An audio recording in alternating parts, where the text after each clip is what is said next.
And now it's time for our box office top 10. At 62 in the UK and not appearing in the US chart is January. Now, I think January is really interesting. Have you seen January? I have not. Okay, so it is a straight. The way I described it was it's kind of like Eraserhead meets Stalker meets Waiting for Godot. It is adapted from a play about which I hadn't read or seen, which is very specifically about the disappearance of villages. And I think it's one of those things, if you completely understand the cultural context, which I don't, it will mean one thing. I thought it was, again, to use this word, it was a film about the end of everything, like the end of one's life, the end of the world, everything. So it's very, very, very sort of symbolic. But it did that thing that bits of it have stayed with me. I had a dream the other night which had some frozen animals. The frozen animals appear in the film, and the frozen animals appeared in my dream, and that's when I think, oh, okay, that had an effect. At number 14 in the UK and also not in the US chart is Unwelcome. Now, we have an email from Dave Brickley on this one. Go ahead. If I was being kind, I would say at its best, it reminds me of the wonderful anthology Cat's Eye and a young Drew Barrymore hunted by an excellently realised troll. In truth, though, from the start, it sets itself out to be poorly misjudged and deeply unpleasant. Did you see it? I didn't. Okay, it's... Now, what was happening? Was it the BAFTA nominations or the Oscar nominations Maybe. happened when that was? I had to write something about that, so I missed the screening. So it's, it's a kind of comedy horror that's got an... I thought for the most part it didn't work very well. And then at the very end, it pulled it together with a final act that made you go, oh, okay, that's interesting. Well done, you went that way. But for the most part, it can't quite get the balance between the kind of quite brutal home invasion at the beginning and then what actually turns out to be, a little people tale for the rest of the movie. And it's not great. It's a bit of a mess. At number 10 in the UK and 4 in the US, where it really seems to have struck a chord, is A Man Called Otto. And I'm going to say this every week. Did you hear the email from the person who went to see A Man Called Otto and discovered in it a reason to want to live? And I just think, I'm sorry I say this every week, I will keep saying it. If you were the people that made A Man Called Otto and you heard that email, you go, well, that's it. I'm just going to hang up my spurs now because that is the best review I will ever get from anybody. Have you heard about Tom Hanks' new project that he's doing with Robert Zemeckis? No. So am I going to be worried? You will be worried, yes. It's a kind of a semi-Forrest Gump reunion. I can't remember the title of it, but it's being made with AI de-aging software. So this kind of algorithmic. What's the thing that everyone's getting with the computer avatar photos now, where it kind of ingests 10 images of your face and then spits out a more flattering version. Okay, you're expecting that I have any knowledge of technology. I'm pitching this very, very wrong. Anyway, the idea is that it's a story ranging across the decades, and Tom Hanks stars in it, and I think Robin Wright does as well. There's a few Forrest Gump people in it. And Zemeckis is using this algorithmically chewing up of ingested photos of these performers' faces in order to de-age them to, the beginning of their careers and tell the story. I already don't like this. Decades. It's going to be interesting because when was the last time Zemeckis tried this with Tom Hanks? Polar Express. Exactly. Yeah, which I also remember not being a fan of. Yes. Although it's endured. I mean, Polar Express plays the IMAX every single year and it plays on television every single year. The kids watch it at school every Astonishingly Christmas. so. Anyway, at number 9 in the UK and at 10 in the US, and I'm assuming released in time for the Lunar New Year, is The Wandering Earth 2. So neither you nor I have seen this because this wasn't press screened here, but it is... Yes, so this is a prequel to 2019's The Wandering Earth, which is an enormous Chinese science fiction blockbuster in which this global consortium, led by China, of course, has to propel the Earth to a safe distance from the sun, which is exploding into its next kind of Earth swallowing up phase. So I'm sold. They have to jet the thing away. The original was it is currently China's 5th biggest film of all time. I think on release it was the biggest and it's since been overtaken. But it's one of these, this is a part of cinema that I don't understand enough, and it's this described as main melody Chinese blockbusters. And these are these state-sponsored blockbusters that are very much about shoring up the kind of regime messages and propaganda and enshrining it within the message of propaganda being if the sun explodes, don't worry, we'll move the earth away. China, trust China, we'll sort it. Okay. So yes, it's part, and these films are not ones that especially thrive outside of mainland China for obvious reasons. But this part of film culture, China started cannibalizing and swallowing up a lot of Hong Kong cinema, which was this incredibly, very vibrant, very creative scene. And they would sort of essentially make offers to these directors that they simply could not turn down, and then they would kind of travel north up to the mainland and make these enormous CG-propelled blockbusters that are very much about entrenching Chinese ideology, regime ideology.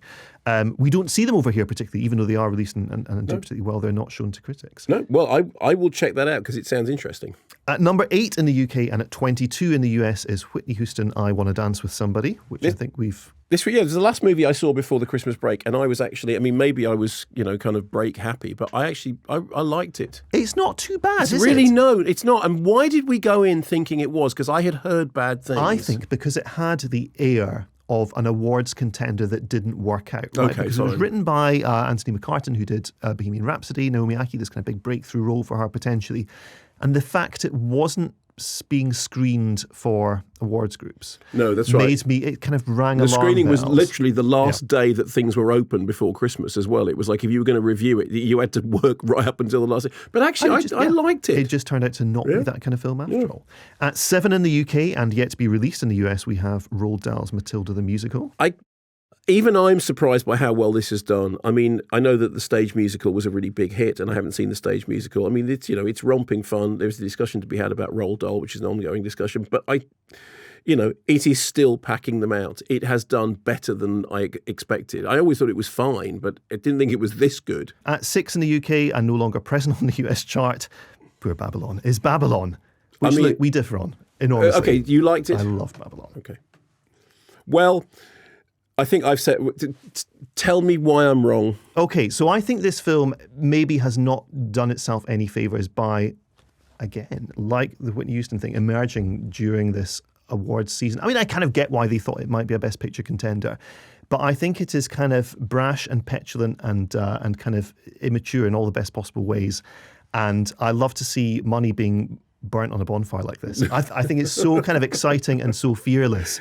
And it seems like, we sort of talk about, when will the studios get back to the days when they'll spend, $90 million on this original uncompromising vision? And then Babylon comes along and everyone says, oh, not like that.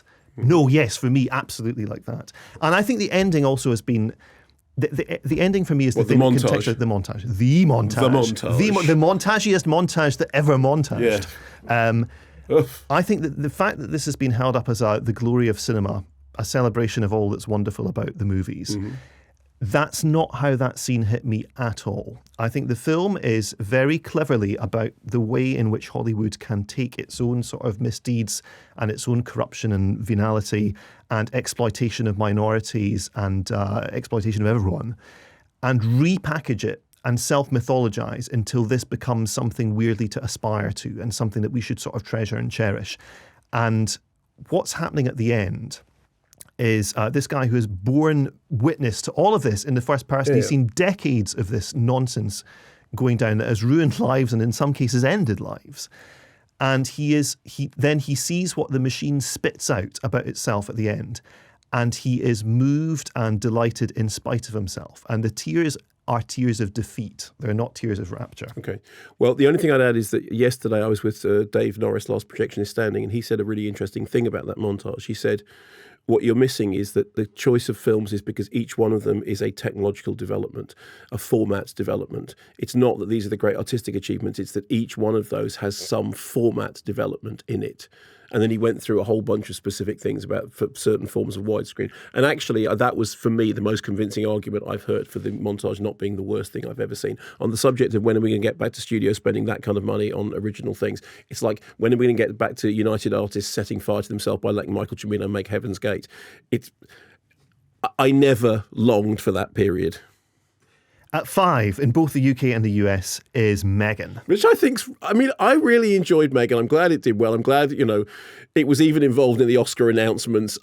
I think it's fun. It's a satire. It's not a horror film. It's a robot doll satire. It's got a little bit of AI, a little bit of Chucky, a little bit of Stepford Wives, a little bit, I thought it was fun. Someone, I can't remember who likened it to Paul Verhoeven, and I think that is absolutely putting the... Again, satire being the centre of it. It's satire, and it's satire that not everyone realises is satire, which I love. Which is the most amazing thing, that people apparently watched Starship Troopers and took it seriously, and you go...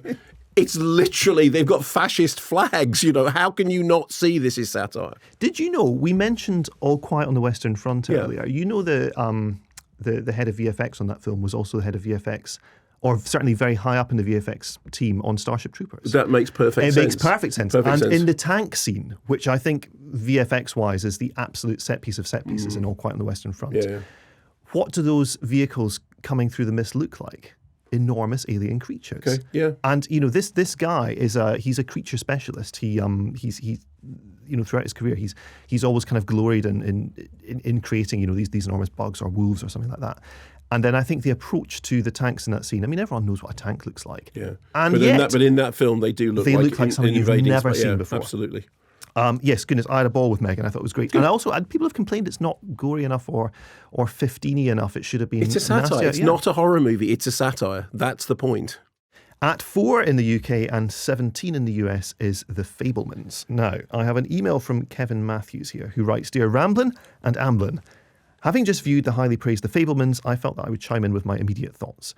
Jaws may not actually be about a shark, but The Fabelmans is very much actually about what it all seems to be about, which is all well and good considering how influential and impactful Spielberg has been on the cinematic landscape, but it doesn't make for a film that is anything more than quite nice, if unnecessary. Slightly misjudged, slightly self-indulgent, slightly too, slight.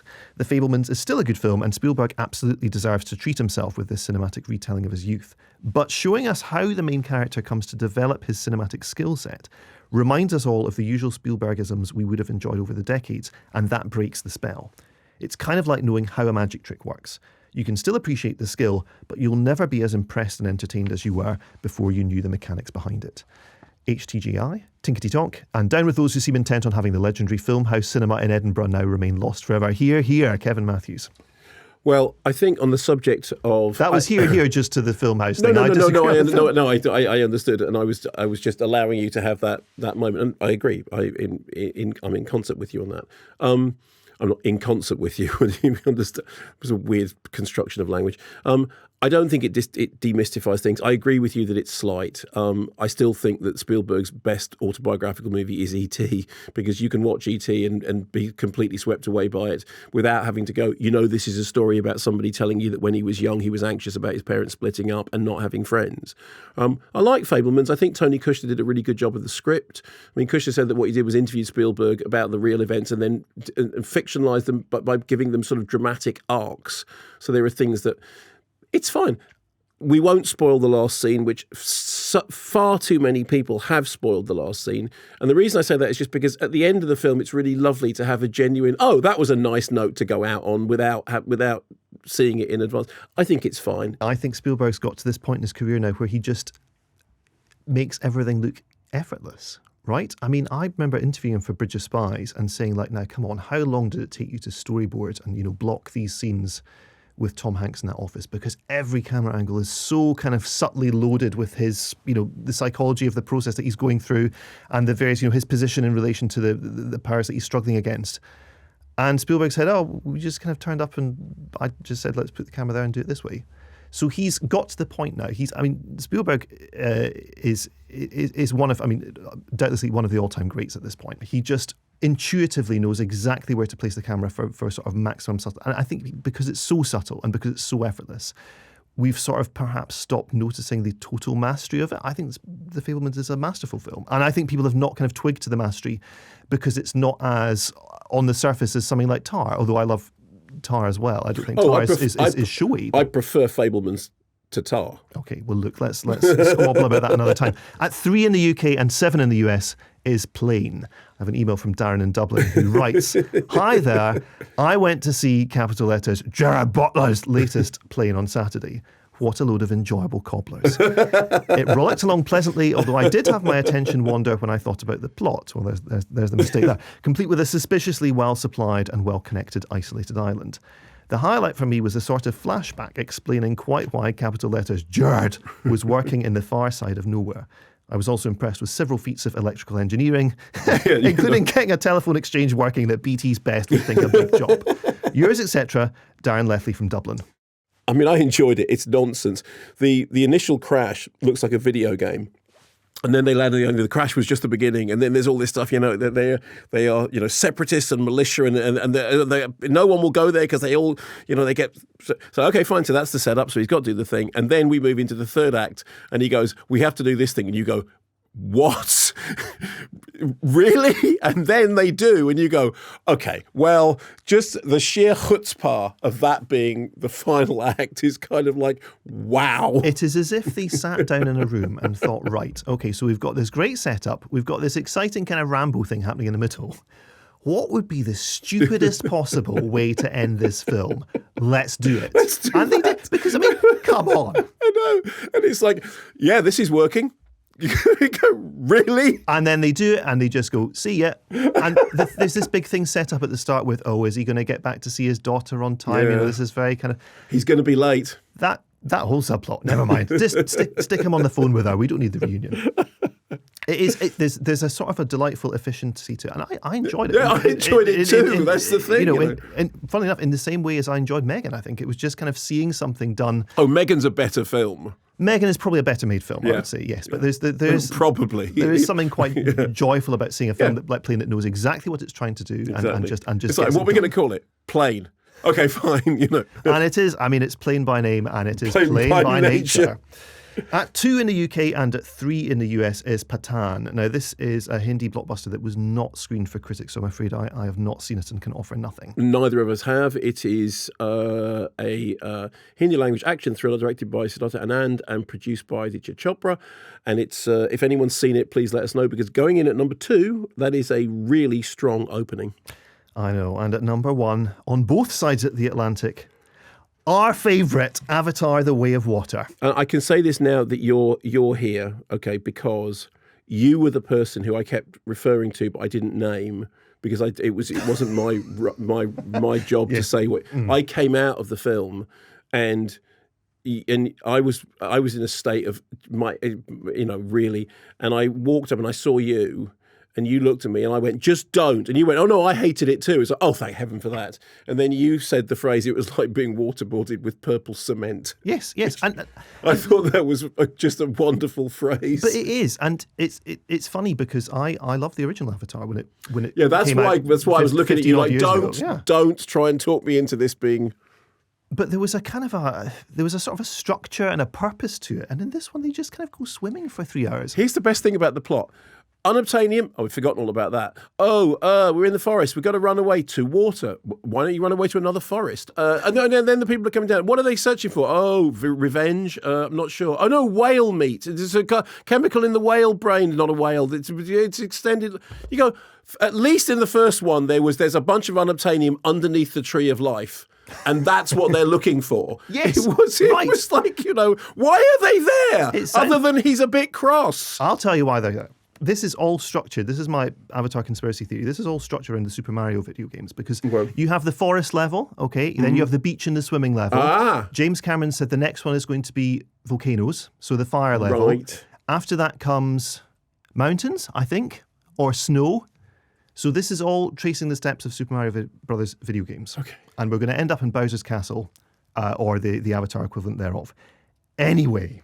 Also, sorry, just finally, don't you think that any action sequence or joyous stuff sequence in which characters go woohoo should automatically be struck out of any film? If a character is shouting woohoo to tell you they're excited, it means that the filmmaker doesn't think it's exciting. It means they've looked at it and gone, that's a bit rubbish. So much of this film has 90s feel to it. I know James Cameron has been working on these things since 1990s. That doesn't mean they have to sound like it. All the bro and cuz. Oh, I know. Well, that's, Well, now, that was a great video, I thought. I couldn't take my eyes off it. And neither could they. Do you think they know that they can keep up to date with all things Kermode and Mayo's take by checking out our social channels? Well, they do now. Yes, they do.